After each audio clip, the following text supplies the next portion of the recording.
The story of Tamar. In the course of time, Amnon, son of David, fell in love with Tamar, the beautiful sister of Absalom, son of David. Amnon became so obsessed with his sister Tamar that he made himself ill. She was a virgin, and it seemed impossible for him to do anything to her. Now Amnon had an advisor named Jonadab, son of Shimei, David's brother. Jonadab was a very shrewd man. He asked Amnon, "Why do you, the king's son, look so haggard morning after morning? Won't you tell me?" Amnon said to him, "I'm in love with Tamar, my brother Absalom's sister." "Go to bed and pretend to be ill," Jonadab said. "When your father comes to see you, say to him, 'I would like my sister Tamar to come and give me something to eat.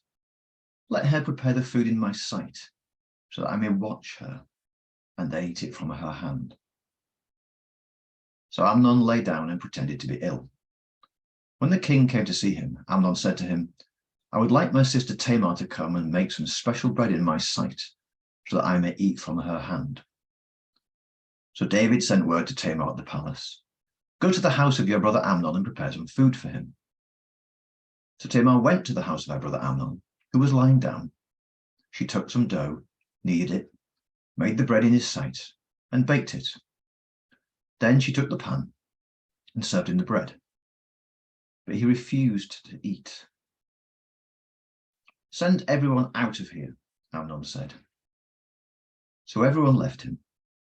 Then Amnon said to Tamar, "Bring the food here into my bedroom, so that I may eat from your hand." And Tamar took the bread she had prepared and brought it to her brother Amnon in his bedroom. But when she took it to him to eat, he grabbed her and said, "Come to bed with me, my sister." "No, my brother," she said to him. "Don't force me. Such a thing should not be done in Israel. Don't do this wicked thing. What about me? Where could I get rid of my disgrace? And what about you? You'd be like one of the wicked fools in Israel. Please speak to the king. He will not keep me from being married to you." But he refused to listen to her. And since he was stronger than she, he raped her. Then Amnon hated her with intense hatred. In fact, he hated her more than he had loved her. Amnon said to her, "Get up and get out." "No," she said to him. "Sending me away would be a greater wrong than what you've already done to me." But he refused to listen to her. He called his personal servant and said, "Get this woman out of my sight," and bolt the door after her. So the servant put her out and bolted the door behind her. She was wearing an ornate robe, but this was the kind of garment the virgin daughters of the king wore. Tamar put ashes on her head and tore the ornate robe she was wearing.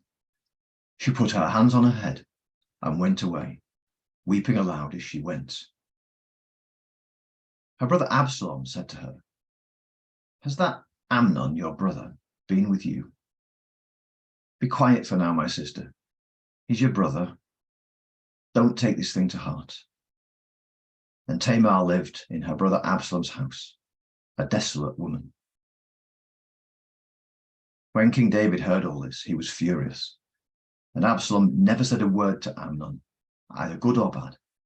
He hated Amnon because he had disgraced his sister Tamar.